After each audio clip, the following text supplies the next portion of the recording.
Orang-orang yang benar-benar mencintai mobilnya biasanya akan melakukan apapun demi menjaga performa tetap prima. Mereka telaten dalam perawatan, hati-hati dalam penggunaan, bahkan sangat selektif dalam memilih bahan bakar. Bagi mereka, bukan sekedar mengisi tangki, tapi memastikan mesin mendapat nutrisi terbaik. Mereka menyesuaikan bilangan oktan, memastikan kualitas bahan bakar sesuai, demi tenaga mesin yang optimal dan ruang bakar yang tetap bersih. Dan ketika berbicara soal BBM dengan kualitas terjamin, pikiran banyak orang langsung tertuju pada SPBU swasta. Dari pengalaman para pengguna, bahan bakar yang dijual di SPBU swasta seringkali terasa lebih sehat bagi mesin.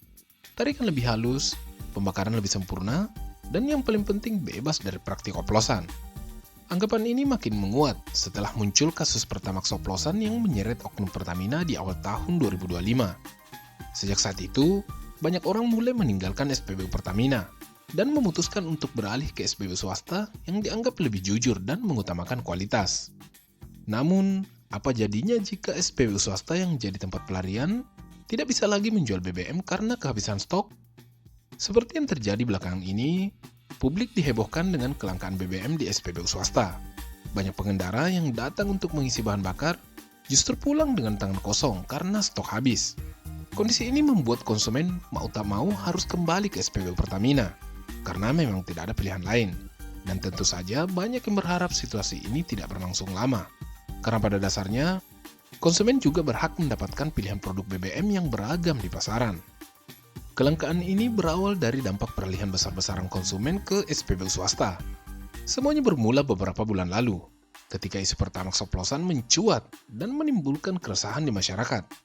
Akibatnya, jumlah pelanggan SPBU swasta melonjak drastis, sementara di sisi lain, kuota impor BBM mereka terbatas, sehingga stok pun perlahan menipis. Kelangkaan kemudian diperparah ketika pemerintah menolak permintaan penambahan kuota impor dari pengelola SPBU swasta. Pemerintah beralasan sudah memberikan alokasi tambahan 10% dibanding tahun sebelumnya, dan penambahan lebih jauh dikhawatirkan akan menguras devisa negara karena impor BBM yang terlalu besar. Alasan itu mungkin terdengar masuk akal, tapi penambahan 10% itu sama sekali tidak cukup. Dan dengan dikeluarkannya aturan baru oleh pemerintah yang dinilai memberatkan pengelola SPBU swasta, membuat masyarakat semakin bertanya-tanya, apakah SPBU swasta ingin dilemahkan? Kebijakan yang dikeluarkan pemerintah cukup menuai kritikan. Pemerintah mengubah mekanisme impor BBM. Jika sebelumnya pengelola SPBU swasta bisa mengimpor untuk jangka waktu setahun penuh, kini aturan itu dipangkas menjadi hanya 6 bulan, dengan evaluasi setiap 3 bulan. Dan lebih jauh lagi, pengelola SPBU swasta diwajibkan untuk berkolaborasi dengan Pertamina dalam pemenuhan pasokan BBM mereka.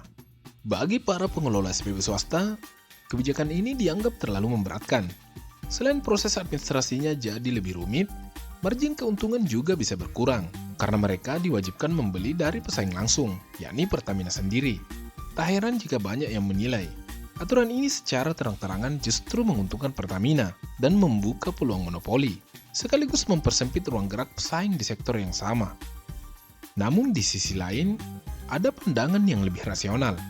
Jika benar pada akhirnya bisnis SPBU di Indonesia akan dimonopoli oleh Pertamina, mungkin itu bukan masalah besar, asalkan kualitas BBM benar-benar ditingkatkan, dijamin keasliannya, dan tidak lagi terjadi praktik oplosan seperti yang sempat mencoreng nama Pertamina di awal 2025. Karena bagi masyarakat, yang terpenting bukan siapa yang menjual BBM, tapi seberapa besar kepercayaan yang bisa dijaga. Masalah baru muncul setelah pengelola SPBU swasta sepakat berkolaborasi dengan Pertamina. Mereka akan membeli base fuel tanpa aditif dari Pertamina, tapi bahan bakar yang ditawarkan justru tidak memenuhi standar kualitas yang mereka tetapkan. Base fuel tersebut mengandung etanol 3,5%. Dan karena alasan itulah, para pengelola SPBU swasta kompak menolaknya. Akibatnya, kelangkaan BBM di SPBU swasta semakin parah. Rantai distribusi terhenti, bisnis SPBU swasta kian tersudut, dan konsumen pun kehilangan pilihan bahan bakar yang selama ini dianggap lebih unggul. Bukan karena mereka tak mau berjualan, tapi karena mereka menolak menurunkan standar kualitas yang sudah ditetapkan oleh prinsipal mereka. Bagi SPBU swasta, lebih baik berhenti beroperasi sementara daripada memasarkan BBM di bawah spesifikasi. Base fuel dengan kandungan etanol 3,5% itu dinilai cacat mutu, dan berpotensi menurunkan performa mesin kendaraan. Karena itulah, banyak pihak kini mendesak agar pemerintah bersikap lebih adil. Jika SPBU swasta diwajibkan membeli pasokan dari Pertamina, maka seharusnya Pertamina juga memenuhi standar kualitas yang berlaku di jaringan SPBU swasta. Lebih dari sekadar penolakan terhadap base fuel, langkah SPBU swasta ini memunculkan persepsi baru di publik. Jika pengelola SPBU swasta menolak base fuel dari Pertamina karena alasan standar kualitas, maka logikanya sederhana. Kualitas BBM Pertamina yang dijual di masyarakat memang berada di bawah standar. Toh, base fuel yang ditolak itu adalah bahan yang sama digunakan oleh Pertamina untuk produk mereka sendiri. Dan di titik ini, muncul sinyal ketidakpercayaan baru terhadap produk BBM Pertamina di kalangan konsumen. Namun, perlu juga dipahami bersama, etanol sebenarnya tidak sepenuhnya buruk.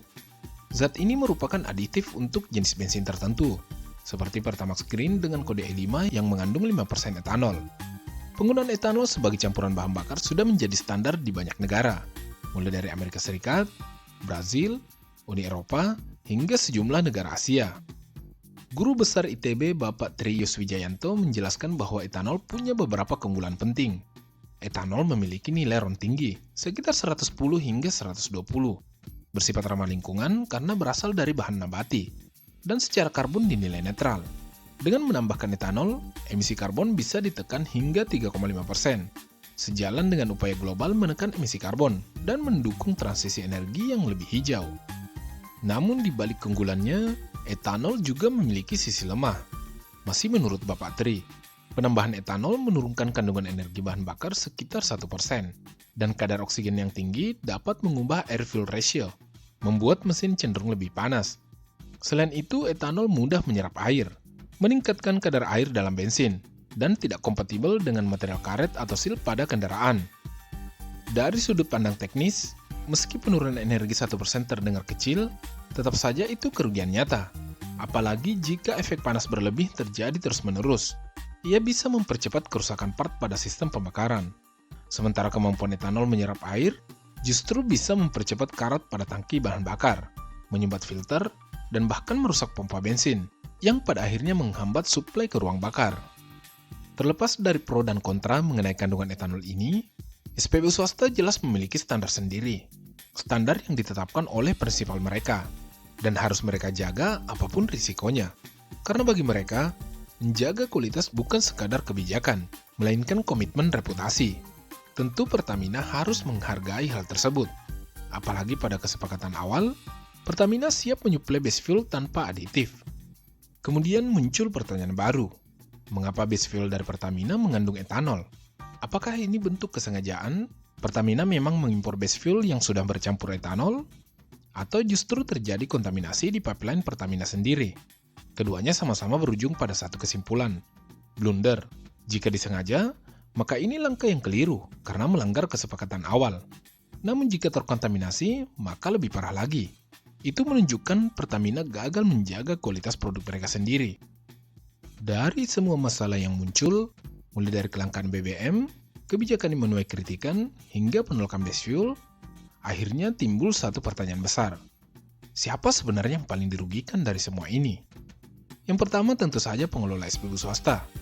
Mereka kehilangan hak untuk menjual BBM dengan standar yang mereka yakini, yang berarti roda bisnis mereka berhenti berputar. Yang kedua, pemerintah. Base fuel yang ditolak SPBU swasta tetap harus diolah dan disalurkan oleh Pertamina.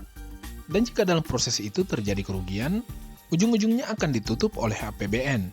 Artinya, negara ikut menanggung beban akibat kebijakan yang mungkin belum matang secara teknis maupun strategis.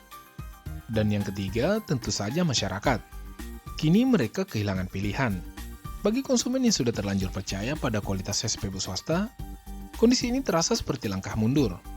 Padahal konsumen sejatinya tidak peduli siapa yang menjual BBM atau dari mana sumbernya berasal.